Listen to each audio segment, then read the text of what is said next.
একদম আমাদের সামনে চলে এসছে এবার। এদের দুজনের মধ্যে খুব মনোমালিন্য হয়েছে। ওখান থেকে উঠে এসে আরেকটা বিচে যাচ্ছি একটু এগিয়ে, ওখানে নাকি বালি আছে, বালিটা বিচে এসেছি সেখানে, তবু এখান দিয়ে নেমে একটু পাওয়া যাচ্ছে। এখানে এসে গেছে রাইস কষা, আর এখানে খেয়ে দিয়ে এসে একটু রেস্ট নিয়ে এখন যাচ্ছি আমরা সমুদ্র দেখতে। সমুদ্র ক্যাফে স্পেশাল মাটন কষা। হ্যাঁ, hello everyone, welcome back to our Bangla blog channel. এখন বাজে সকাল ওই 6টা মতন। তো এখন আমরা বেরোচ্ছি একটা জায়গায়। আমি তোমাদের বলেইছিলাম বছরের প্রথম দিনটা থেকে আমরা ঘুরতে শুরু করলাম। এই বছর তোমাদের সাথে আরও সুন্দর সুন্দর জায়গায় ঘোরার ব্লগ শুরু করব। তো আজকে জানুয়ারির 20 তারিখ। তো আজ আমরা যাচ্ছি দীঘা, যেটা বাঙালির ইমোশন। তোমরা প্রত্যেকেই জানো, তো আস্তে আস্তে কথা বলছি কারণ শীতকাল তো চারিদিকটা নিস্তব্ধ পুরো। তো আমরা যাবো এখন স্প্ল্যানেডে, ওখান থেকে আমাদের বাস হলো রুবি পরিবহন, তাই তো। তো চলো বেরোনো যাক, নিয়ে নিয়েছি ক্যাব। তো যেতে যেতে পুরোটা দেখতে থাকো, তোমাদেরও ভালো লাগবে, আমাদের সাথে তোমরাও এনজয় করবে। এই তো যাচ্ছি আমরা মোটে দুদিনের ছিল, তাই অল্প বিস্তারিত লাগে চলছি ওইটা। আর বলছি বিপদের সময় কিন্তু আমরা উত্তর থেকে যাচ্ছি, সাথে ইজ দ্য বেস্ট অপশন যা আমি দেখছি। চলো এবার বেরোনো যাক।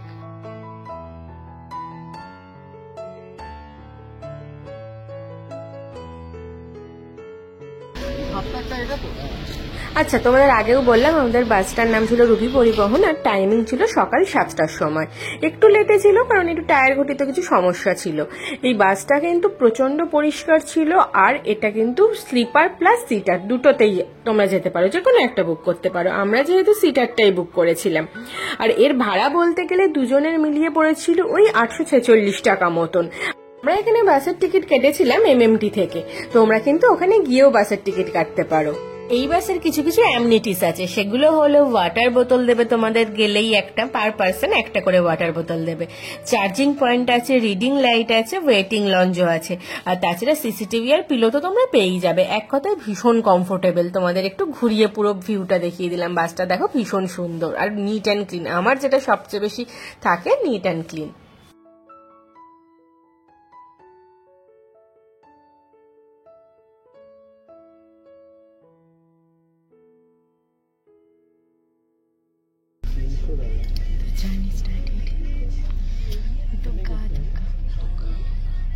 জার্নি শুরু হলো, আর বাইরে দেখো পুরো কুয়াশা, একদম শীতের সকাল, শীতের কলকাতা, কি সুন্দর না?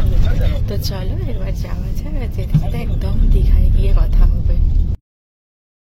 বাস ছাড়ার প্রায় 15-20 মিনিটের মধ্যে আমাদের জলের বোতল এসে দিয়ে গিয়েছিল একটা ভাই। আর এবার তোমাদের মনে প্রশ্ন আসতে পারে, বাসটা কি একদম ডিরেক্ট দীঘাতে গিয়ে থামে, না মাঝখানে কোথাও গিয়ে স্টপ দেয়? এই বাসটা মাঝখানে 2-3 জায়গায় স্টপ দিয়েছিল। প্রথম স্টপ দিয়েছিল কোলাঘাটের থেকে একটুখানি আগে একটা ধাবাতে। এখানে সবাইকে ব্রেকফাস্টের জন্য নামানো হয়েছিল, আর সময় দিয়েছিল 20 মিনিট। দেখো আমাদের সাথে সাথে শ্যামলী পরিবহন, তারপরে এক্সপ্রেস লাইন, সবকটা বাসই প্রায় একসাথে চলছিল। আর এখানে আমরা একটুখানি নেমে একটু চা বিস্কিটও খেয়ে নিয়েছিলাম। আর যদি কারোর বাথরুম টাথরুমও থাকে করার, সেটাও এখানে করতে পারে। আর এখানের আশেপাশের বাথরুম দেখলাম ভীষণ কিন্তু পরিষ্কার। তবুও তোমরা সেফটির জন্য পিসেফ ইউজ করতেই পারো।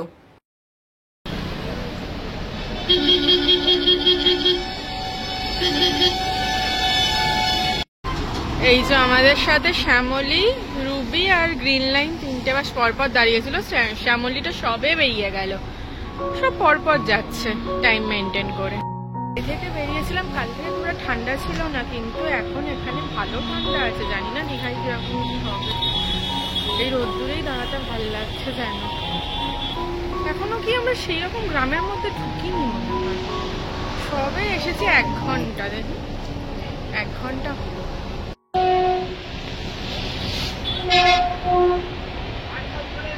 কি এটা মেলই মনে হচ্ছে।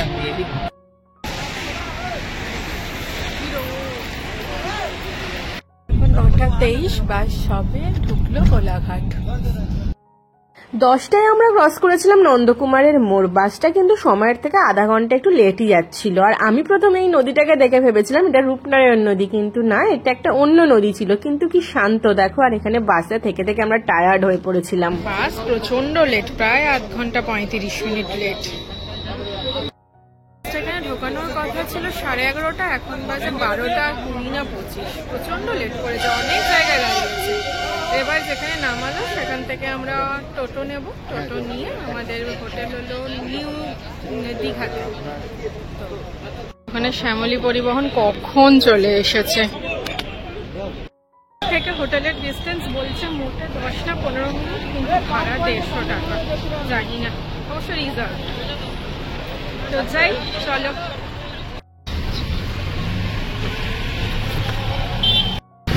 গ্রহরাজ মন্দির, আর সামনেই আমাদের মোস্ট অ্যাওয়েটেড সমুদ্র দীঘার বিচের এন্ট্রি। বিচের সামনেই বাসটা দাঁড়িয়েছে। আচ্ছা তো বুঝে গেছি জায়গাটা। একটা মন্দির দেখছি, তাছাড়া পরপর হোটেল, গেস্ট হাউস। তোমরা এমনি যদি বুক না করেও আসো তাহলেও পেয়ে যাবে, কিন্তু আমরা যেহেতু বুক করে এসেছি তাই ডিরেক্ট ওখানেই যাচ্ছি। তারামায়ের মন্দির, এই যে সুন্দর সুন্দর হোটেল পরপর। আর এই দিকটা দেখো, এদিকের ভিউটা যেতে যেতেই অসাধারণ লাগছে। তারপর তো আমরা আসবো। জুওলজিক্যাল সার্ভে অফ ইন্ডিয়া, বড় হাসপাতাল, বেশ ভালো লাগছে রাস্তা দিয়ে যেতে। সমুদ্রের ধারে নেমে গেছে, প্রচুর হাওয়া। টোটো করে যাওয়া হচ্ছে। হ্যাঁ, টোটো করেই যায় সবাই বাস থেকে।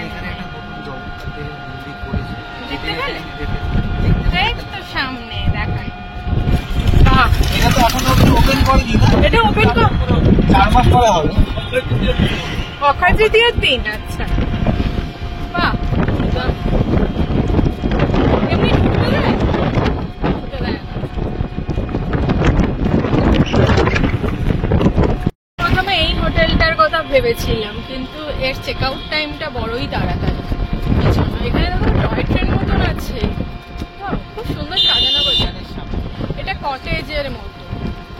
আমরা নিউ দীঘায়, এখানে সুন্দর বাঙালি হ্যাঁ, এই যে ভরপেট রিসোর্ট, এটাও দেখেছিলাম আমরা। বাঙালি অবাঙালি রেস্টুরেন্ট রয়েছে এদিকে। আমাদের হোটেল একদমই সামনে, রাস্তাও ভীষণ সুন্দর। এই যে সকালের ভিউ আমাদের হোটেলে।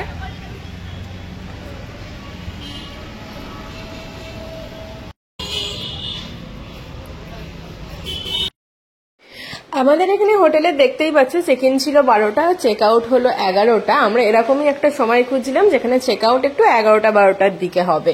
আর দেখো আমাদের এখানে রুম দিয়েই দিয়েছে, এটা ছিল ফার্স্ট ফ্লোরে।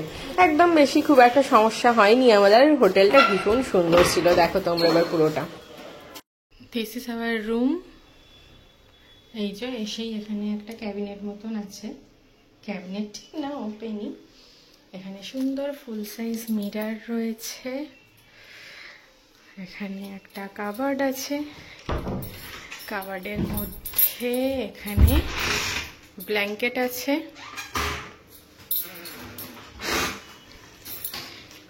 ওয়াশরুম অ্যাজ ইউজুয়াল যেরকম হয়। আর এই যে একটা sofa, double side king size bed. আর আসার পর একটা ওয়েলকাম ড্রিঙ্ক দিয়েছে। এবার আমরা ফ্রেশ হয়নি, তারপর আবার দেখা হচ্ছে। আর একটা বড় উইন্ডো আছে যেটা দিয়ে সুন্দর ভিউ দেখা যায়, মানে গ্রিনারি, বেশ সুন্দর লাগছে। দেখো রাস্তার পুরো ভিউটা দেখা যাচ্ছে।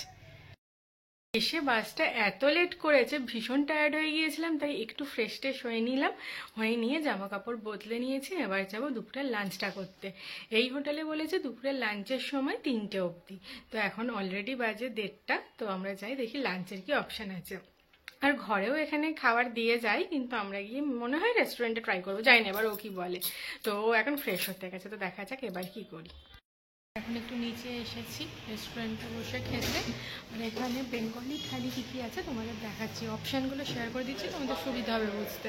এই দেখো, এখানে আমরা অর্ডার করেছি স্টিমড রাইস প্লেন ডাল, একটা যে কোনো আলু গোবি ফ্রাই একটা, আর চিকেন কষার মধ্যে একটা। এখানে আরও অনেক কিছু মাছ টাছ অনেক কিছুই রয়েছে, তোমাদের একবার দেখিয়ে দিলাম, তোমরা একবার পজ করে দেখে নিও।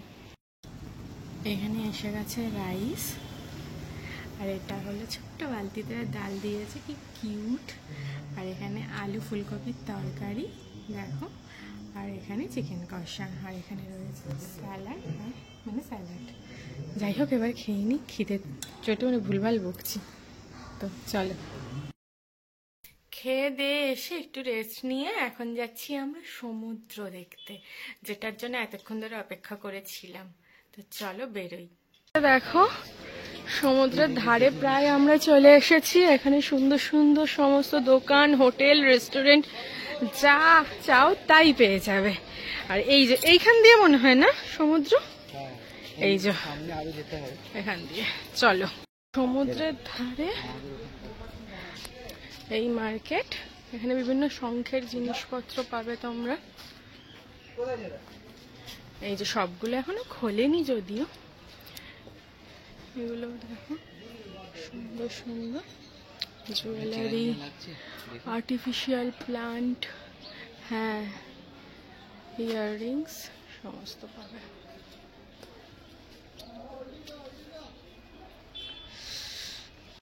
এইগুলো এগুলো হলো শেল দিয়ে করা ইয়াররিং গুলো, সুন্দর সাজানোর জিনিসপত্র, ব্রেসলেট, গয়না গাটি, এগুলো। সমুদ্রের আগে যাওয়ার, সমুদ্র দেখতে যাওয়ার আগে ডিস্ট্রাক্ট হয়ে গেছিলাম, না এবার সমুদ্র দেখতেই হবে। হ্যাঁ, এইসব দোকান ঢুকলেই একবার সব ডিস্ট্রাক্ট হয়ে যায়, আসল জায়গা ভুলে যায়। চলো, বিচ মার্কেট ও বলছিল সন্ধ্যা থেকে খোলে, কিন্তু এখনই খুলে গেছে। অবশ্য এদিকের গুলো বন্ধ। আমার না কিছু দক্ষিণেশ্বরের মন্দিরের মতো আশেপাশের দোকানগুলোর মতো মনে হচ্ছে। আর এই যে সব কুচি কাচাদের দল, এটা ছোট্ট সমুদ্র, ভিড় আছে। আজ সোমবার বলে ফাঁকা তা নয়, যথেষ্ট ভিড়। সেই ভিউ, গর্জন কি সমুদ্রের। চলো নামি। যা রোদ্দুর, 3টের সময় বেরিয়েছি আমরা দেখতে, তাকাতে পাচ্ছি না। আর ওইদিকে আর ওদিকে সমুদ্রের গর্জন। আমি নামতে চেষ্টা করছি, ওদিকে নাকি একটা স্লোপ আছে। তো চলো ওদিক দিয়ে নামি, নেমে দেখাচ্ছি লোকটা দিয়ে। এবার না চলো, এগুলো করে সব ওই অত দূর অব্দি যাচ্ছে, অত দূর অব্দি। আমার সেই সাহস নেই, তাই আমি ওইটা করতে পারবো না। ওর ইচ্ছা ছিল যাওয়ার, বাট আমার জন্য যেতে পারছে না। তুমি একা চলে যেতে পারো।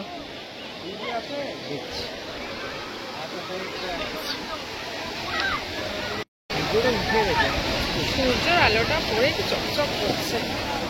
এই যে বড় বড় ঢেউ আসছে, কিন্তু জোয়ার হচ্ছে না, ভাটা হচ্ছে, জোয়ার ছিল। ওখান থেকে উঠে এসে আরেকটা বিচে যাচ্ছি একটু এগিয়ে, ওখানে নাকি বালি আছে, বালি দিয়ে মানে ওই দিকে নামতে পারবো। এখানে নাকি অনেকে মানে ব্যথা ট্যাথা পেয়েছে পড়ে গিয়ে, জোয়ার ছিল যখন। এখন ভাটা হচ্ছে বলছে, কিন্তু যথেষ্ট ঢেউ আছে। একটা বিচে এসেছি, সেখানে তবু এখান দিয়ে নেমে একটু পাওয়া যাচ্ছে, জল আসছে এত দূর। বাবারে, ওইটুকু পুচকে গেরিটা, ওর কোনো ভয় নেই।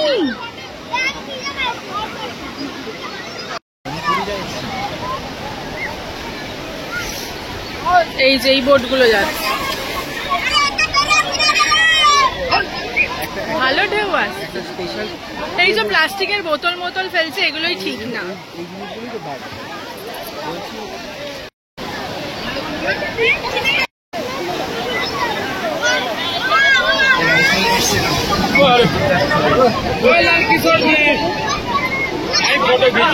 তোমার জন্যই আসছি। না এসে গেল তোমাকে। আর ওই যে স্পিড বোট।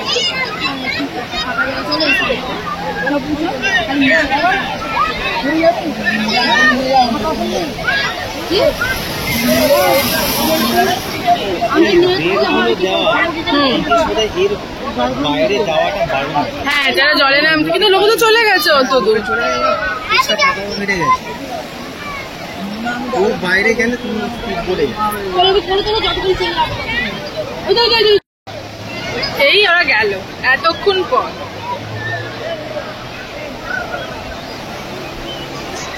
উরে বাবা, এই সাহসটাই তো আমার নেই। कैसा लग रहा है? बहुत अच्छा।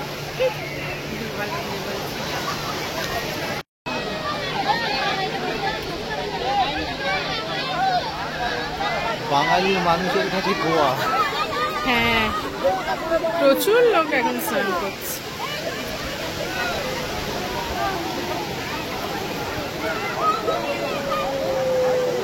এদের দুজনের মধ্যে খুব মনোমালিন্য হয়েছে। দুই ভাই বোন হবে, এদের দুজনের মধ্যে মনোমালিন্য হয়েছে। একজন পিৎজা খেয়েছে আর একজন মোমো খেয়েছে। দুজনে কেন পিৎজা পাবে না, দুজনে কেন মোমো পাবে না, এই নিয়ে বিবাদ। কে মেটাবে এই বিবাদ, তোমরাই বলো।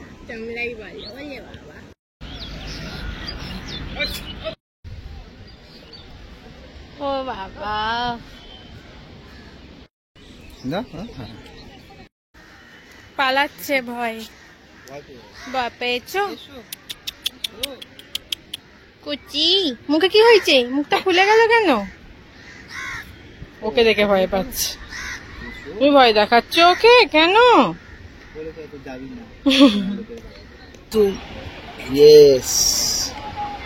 এটা করবে কালকে? না, আমি ভিডিও করবো তোমার। তুমি করো, আমি করে দেবো তোমার। ঠিক আছে, দেখছি। ঠিক আছে। ওয়াও, সুন্দর। এটা দেখিনি কখনো আগে আমি এখানে। হয় বলে জানতাও না। কাছে চলে আসছে। এই যে কাকাকে হোটেলের ছাদে পৌঁছে দেবে বলো। এই হ্যাঁ, একদম আমাদের সামনে চলে এসছে এবার। ওয়াও, এটা দক্ষিণাটা কত?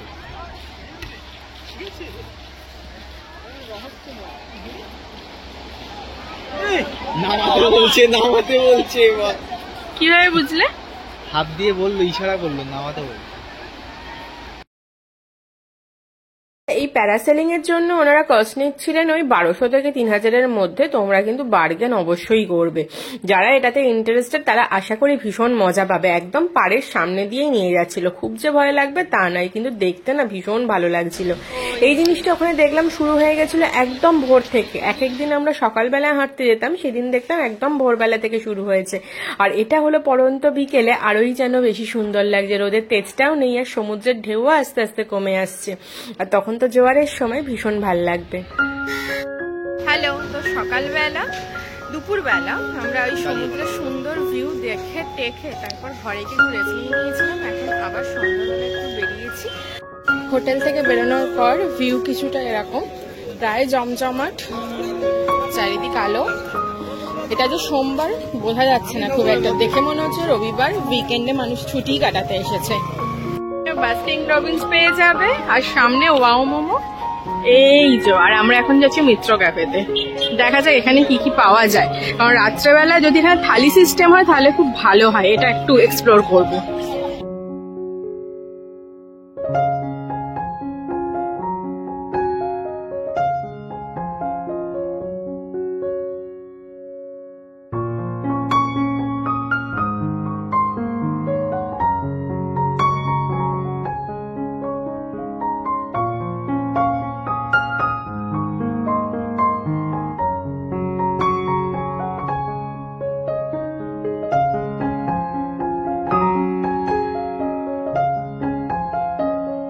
বসে পিছের ভিউটা বেশ ভালো লাগছে।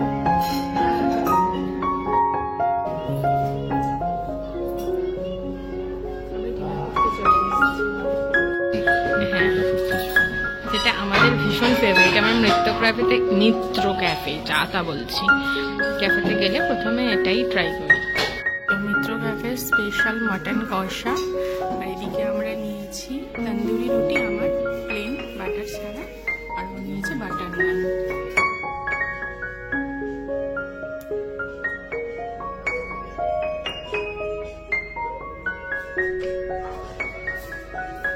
খেয়ে দে এখন আমরা একটু সমুদ্রের পাড়ে এসেছি।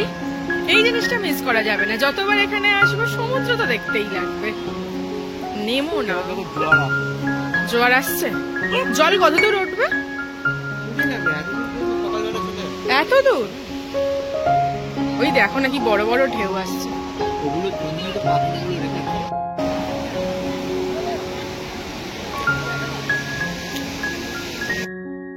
তো আজকের দিনের মতো কি আমাদের এন্ড হয়ে গেল, তাই তো? হ্যাঁ। ভ্রমণ, মিত্র আর ক্যাফে, শীত খাওয়া দাওয়া, করছে এবার। আর এবার হিমও পড়ছে, ভেজা ভেজা, মানে মানে মাথায় আকাশের নিচে দাঁড়ালে, খোলা আকাশের নিচে ঠান্ডা লেগে যাওয়ার চান্সেস বেশি। তো আর আজ হোটেলে ঢুকতেও বলেছে 11টার সময়। হ্যাঁ 11টার মধ্যে ঢুকতে বলেছে। তো আজকের মতো এখানেই এন্ড করলাম, আবার কালকে সকালবেলা দেখা হচ্ছে নতুন কিছু। নতুন ব্লগে। হ্যাঁ চলো, টাটা।